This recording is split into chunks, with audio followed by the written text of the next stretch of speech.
What do you mean parental guidance is required? And as you can see, this kid is white. That means people actually give a shit. Welcome to WatchMojo.com, and today we're counting down our picks for the top 10 comedy movies that surprisingly earned an R rating. And now, for my next impression, Jesse Owens. For this list, we're taking a look at big screen comedies you wouldn't expect to have an R rating, but contain enough adult material that the Motion Picture Association of America felt it was necessary to restrict moviegoers under 17 years of age. What are you doing? It's coming out of me like lava! Also note that as movies may be rated differently in other countries, we're only considering American ratings here. Remind me, we'll send him a red cap and a Speedo. Number 10, Little Miss Sunshine. What happened to your arms? Olive? Oh, that's all right. The title, Little Miss Sunshine, makes the film sound wholesome enough. What happened was he tried to kill himself. You did? The fact that an adorable 9-year-old Abigail Breslin is practically the star may lead some to infer children are the target audience. It was a boy? You fell in love with the boy? Yet, the movie merited an R rating for casual use of the F word and mild sexual references. That. And the Air Force Academy. In this day and age, though, what child hasn't grown up around a little inappropriate language? Compared to most R comedies, this Oscar-winning picture offers plenty of heart, morals, and identifiable characters to appease the whole family. I'd like to dedicate this to my grandpa, who showed me these moose. Oh, that is so sweet. Is he here? Where's your grandpa right now? In the trunk of our car. Number 9, The Blues Brothers. 1, 2, 1, 2, 3, 4.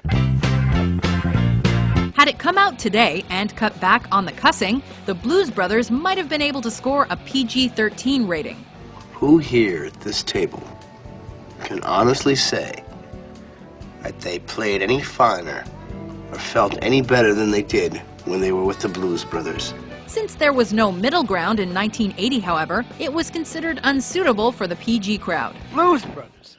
It should read, tonight only, the Blues Brothers' triumphant return. Must be some kind of mistake. But that didn't stop younger audiences from seeing, quoting, and idolizing this classic comedy. It's 106 miles to Chicago. We got a full tank of gas, half a pack of cigarettes, it's dark, and we're wearing sunglasses. Hit it. Any kid who loves music, humor, and Chicago should be required to watch the Blues Brothers. Although it will teach them several four-letter words. No f***ing way. When you're on a mission from God, not even the MPAA can stop you.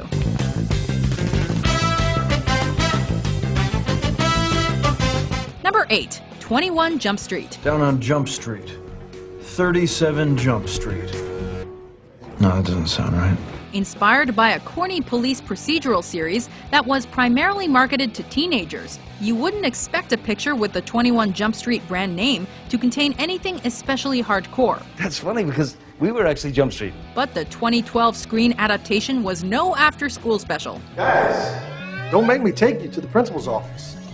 Shifting the tone from drama to parody, the film certainly earned its R rating with profanity galore, drug references, and severed penises.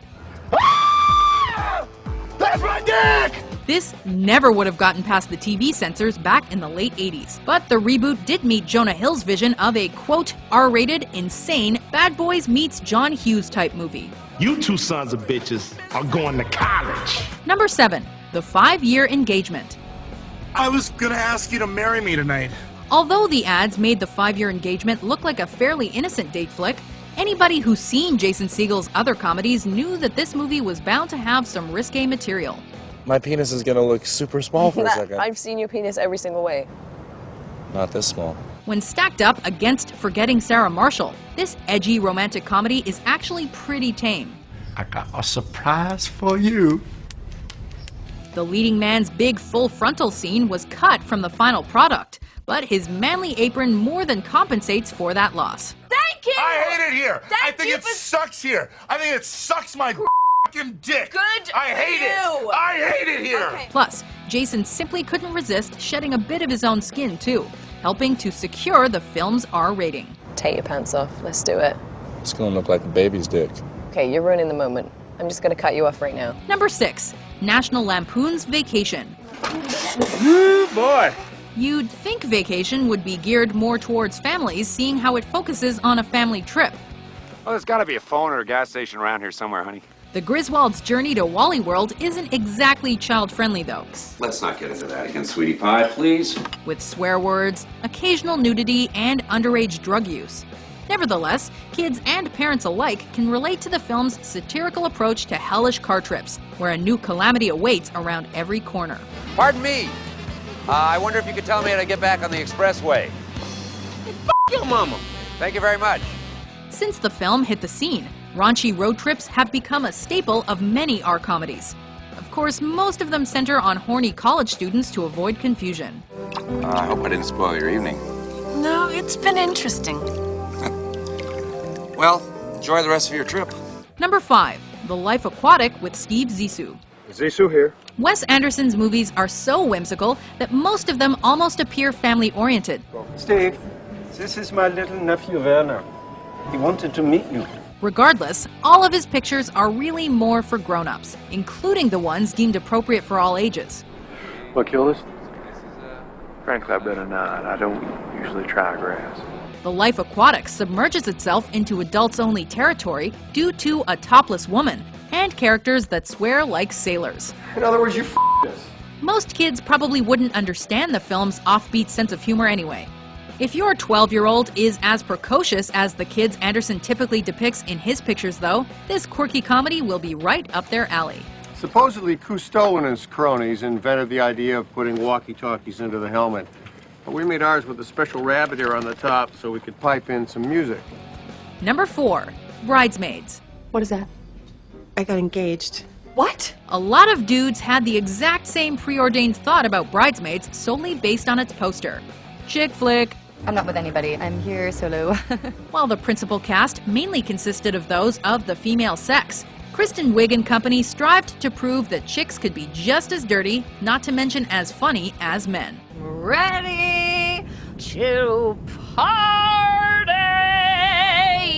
with the best of them. They made their point with a hard R comedy full of ball cupping, hot lava extracting, and tree climbing. I'm not with him. Sorry. Oh, all right. I'm glad he's single, because I'm going to climb that like a tree. While their behavior was far from ladylike, the Bridesmaids empowered women everywhere to be as crude as they wish. Well, you're really doing it, aren't you? You're just shitting in the street. Number 3. Blazing Saddles. I must have killed more men than Cecil B. DeMille.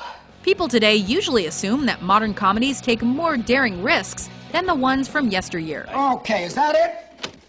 Anything else? In our new politically correct world, however, a film like Blazing Saddles would never get released, even with an R rating. Good morning, ma'am. And isn't it a lovely morning? Up yours, The movie had zero fear in making light of rape, religion, and racial slurs. That includes the notorious N-word. Good evening, Sheriff. Sorry about the up yours. Then again, it's not like serious westerns back in those days were PC either, which contributes to the comedy. One day is all we'll need to secure your name in the annals of Western history. Blazing Saddles was shockingly hilarious back in the 1970s, and it still is today. How about some more beans, Mr. Taggart? I'd say you've had enough. Number 2. When Harry Met Sally. Sally Albright. Hi, Harry. Yep, that one movie every woman makes her boyfriend watch is actually R-rated. I never had a relationship with a woman that didn't involve sex. Sitting through When Harry Met Sally, though, you'll likely find yourself questioning its rating. There isn't any nudity, violence, or drugs. So why is it restricted? Apparently due to some sex-related conversations and a few deployments of the F-word. Marriages don't break up on account of infidelity. It's just a symptom that something else is wrong. Oh, really? Well, that symptom is f***ing my wife. Still, when a film's most graphic orgasm is faked and involves two totally clothed individuals in a public setting, is an R rating truly warranted? Yes! Yes! Yes! Yes! Even if the MPAA says otherwise, young lovers should definitely have what Sally's having. I'll have what she's having. Before we sneak into our top pick, here are a few honorable mentions. She tattooed my name on her ass. I'm not just my name, a lot of names. This your place, Carl? Yeah, what do you think? It's really awful.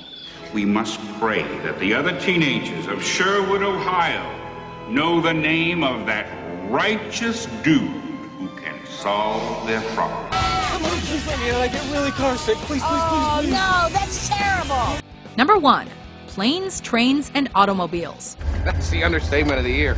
Planes, Trains, and Automobiles has become a perennial classic that numerous families watch every Thanksgiving. I don't have a home. What's interesting is that this holiday favorite is, in fact, rated R. How may I help you? You can start by wiping that f***ing dumbass smile off your rosy f***ing cheeks. What's even more interesting is that the film would have been rated PG had director John Hughes cut a single scene in which Steve Martin unleashes a tirade of F-bombs. I want a f***ing car right f***ing now. Of course, then the movie would have been deprived of one of cinema's funniest rants ever. Then you can give me a f***ing automobile, a f***ing Datsun, a f***ing Toyota, a f***ing Mustang, a f***ing Buick, 4 f***ing wheels and a seat. While the film didn't have to suddenly become foul-mouthed, it was totally worth it. And I really don't care for the way your company left me in the middle of f***ing nowhere with f***ing keys to a f***ing car that isn't f***ing there. Do you agree with our list? Wait a minute, I thought you said this was a done deal. What other R-rated comedies seemed more like PG-13 fare? Are you finding what you were looking for? For more entertaining top 10s published every day, be sure to subscribe to WatchMojo.com. We have acquired the sophistication it takes some people a lifetime to acquire.